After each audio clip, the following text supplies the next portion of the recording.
안녕하세요. 느린발 탁구TV의 박상수 코치입니다. 자, 이번 시간에는 서브에 대해서 한번 설명을 드려보려고 합니다. 기존에도 서브에 대한 영상들을 참 많이 올렸었는데요. 서브 넣는 방법, 변화 주는 방법, 여러 가지 영상들을 지속적으로 계속 올렸었습니다. 그 중에서 오늘 올릴 영상은 짧은 서브와 길게 넣는 서브에 대한 연습 영상입니다. 일단은 기본적으로 내가 횡회전 서브가 됐던 백회전 서브가 됐던 가장 기본적인 커트 서브가 됐던 이 서브들을 넣을 때 변화 주는 연습이나 이런 연습들이 어느 정도 좀 되신다면은 여기에서 당연히 길게 넣거나 짧게 넣거나 이런 부분들도 또 연습을 해 주셔야 돼요. 게임을 하면서도 긴 서브와 짧은 서브는 어느 정도 섞어서 넣어줬을 때 게임하기도 훨씬 수월해질 수 있기 때문에 긴 서브와 짧은 서브는 필수로 연습을 하셔야 된다고 생각을 합니다. 자, 우선적으로는 짧은 서브 먼저 말씀을 드릴게요. 기본적으로 긴 서브와 짧은 서브 연습할 때 우선 짧은 서브는 공이 어느 정도 탁구대 위에서 공이 맞아야 돼요. 긴 서브는 아래에서 맞아야 되고 짧은 서브 넣을 때는 좀 더 위에서 맞춰야 됩니다. 그게 이제 너무 위가 돼서도 안 되고 너무 아래가 돼서도 안 되겠죠.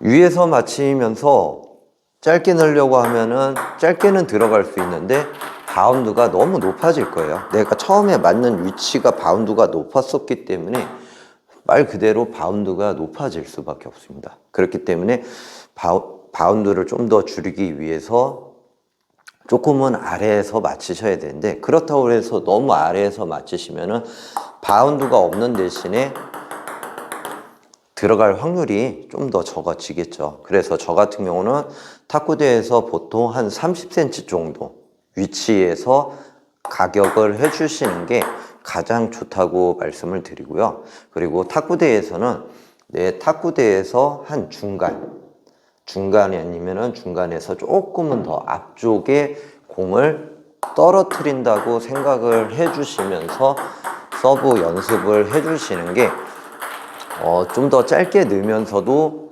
공의 바운드도 많이 높지 않게, 그래서 한 20cm에서 30cm, 한 30cm 정도로 잡아놓고 맞히는 위치는 가운데에서 조금 앞쪽으로, 그래서 이 정도 위치로 지속적으로 연습을 하시다 보면은 이제 느낌이 와요. 좀 짧게는 들어가는데 바운드가 조금 더 높다. 그러면은 거기에서 높이만 조절을 조금 해주시면 되겠죠. 그래서 바운드가 좀 더 낮아지게. 맞는 위치는 아까 말씀드렸던 것처럼 일정하게 가운데에서 조금 앞쪽에 떨어뜨린다는 느낌으로.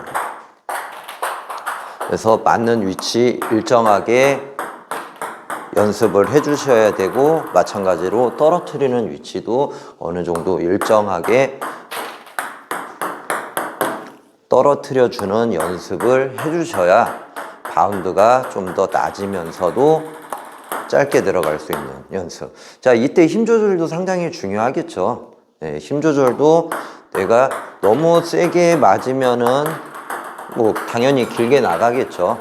그리고 너무 앞쪽에 맞으면서 세지면은 네트에 걸릴 수도 있고요. 이 부분을 어느 정도 조절을 해주시면서 넣으셔야 되기 때문에 맞는 위치 30cm, 그리고 공을 떨어뜨리는 위치 내 탁구대에서 절반 조금 앞쪽에다가 지정을 해놓고 이런 식으로 연습을 해주시면 되고요.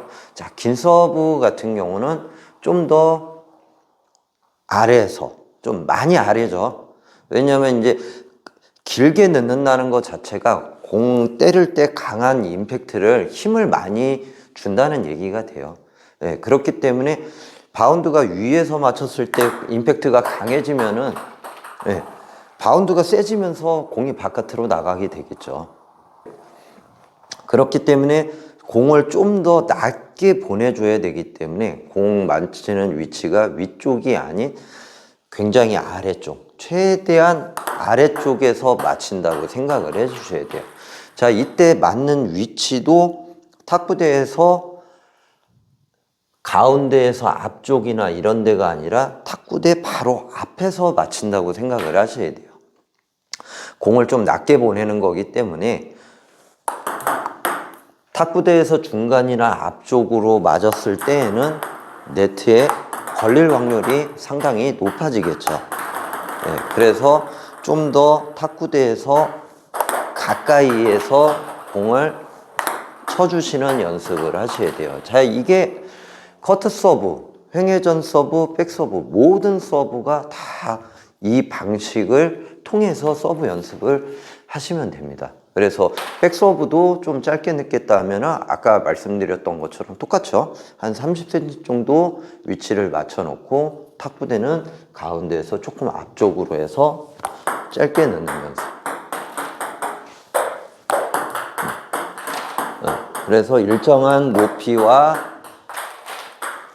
일정하게 탁구대에 맞추려는 위치, 이 부분들을 지켜주시면서 하시게 되면은 백서브를 짧게 넣는 연습이 되는 거고, 반대로 좀 더 아래에서 강한 힘을 가격을 하면서 맞추게 되면은 긴 서브가 되는 거겠죠. 그래서 최대한 아래에서 탁구대 바로 앞에서 최대한 가까이에서, 그래서 따닥 소리 날 정도로 드륵 소리가 나게 공을 최대한 아래에서 맞추셔야 되고, 이때 마찬가지로 나는 아래에서 맞췄는데도 바운드가 세고 바깥으로 많이 나간다 이러시는 분들은 가까이에서 맞히기는 하되 공을 아래로 때리는 경우가 굉장히 많으실 거예요. 그래서 나는 밑에서도 맞췄는데 분명히, 그리고 탁구대 가까이에서도 맞췄는데 나는 왜 이렇게 바운드가 세지? 이런 분들은 분명히 공을 아래로 때린 겁니다. 그래서 각도 자체가 아래로 때렸으니까 바운드가 당연히 높아질 수밖에 없어요. 네, 그렇기 때문에 아래로 때리는 게 아니라 최대한 옆으로 때린다고 생각을 해 주셔야 돼요. 그래서 아래로 때려서 바운드가 생기는 게 아니라 옆으로 때려서 바운드가 최대한 적어지게. 그래서 서브 연습하실 때 항상 주의하셔야 되는 것 중에 하나가, 횡회전 서브나 이런 것도 마찬가지예요. 긴 서브 넣을 때 대부분 따닥 하고 맞췄는데도 바운드가 아래로 때리면서 나가시게 되면은 당연히 공이 많이 뜨고 범실이 날 수밖에 없어요. 따닥 소리가 나면서 넣더라도 공은 최대한 아래로 때리는 게 아니라 옆으로 때린다는 마음으로 넣으셔야 돼요. 그래야 따닥 소리가 나면서도 공을 아래로 때린 게 아닌 옆으로 때렸기 때문에 바운드가 조금은 더 낮게 가면서 아무래도 범실이 조금은 줄어들고 공의 스피드는 조금 많이 내줄 수 있죠. 그래서 뭐 스트롱 서브를 넣어도 마찬가지고, 빠른 서브를 넣을 때는 기본적으로 공을 상당히 아래에서 맞추셔야 되고, 탁구대에서 중간 앞쪽이 아니라 탁구대 끝쪽에서 최대한 가까이에서 맞추셔야 최대한 빠른 서브를 넣으실 수가 있습니다. 그래서 이걸 기본으로 깔아놓고 서브 연습을 하시다 보면은 나만의 또 위치가 생겨요. 아, 나는 짧은 서브 연습할 때 나는 가운데보다는 가운데 조금 앞쪽이 맞다, 아니면 가운데가 맞다. 조금씩은 다 달라지실 거예요. 서브 넣으시는 분들의 힘 조절이나 아니면 맞는 위치나 이런 거에 조금씩은 다 차이가 나기 때문에 내가 연습을 하면서 기본을 가지고 거기에서 조금씩 내 스타일에 맞게끔 조금씩 변형해 나가시는 게 가장 바람직한 서브 연습이라고 보시면 됩니다. 그리고 제 기준에서 항상 말씀드리는 거기 때문에 누구나 다 이게 같을 수는 없어요. 그래서 코치가 알려주는 대로 했는데, 느린말 탁구TV가 알려주는 대로 했는데 나는 잘 안 된다. 안 되실 수 있습니다. 저는 말 그대로 기본적인 거나 아니면 제 상황에 맞춰서 저는 이 정도를 넣고 있습니다라고 말씀드린 거지, 이게 무조건적으로 정답이다라고 말씀드리는 건 아니니까 참고만 해주시고 좀 더 짧은 서브와 긴 서브를 구분해서 넣는 그런 연습이 되셨으면 좋겠습니다. 자, 이번 영상이 도움이 되셨다면 구독과 좋아요 부탁드립니다. 자, 지금까지 느린말 탁구TV의 박상수 코치였습니다. 감사합니다.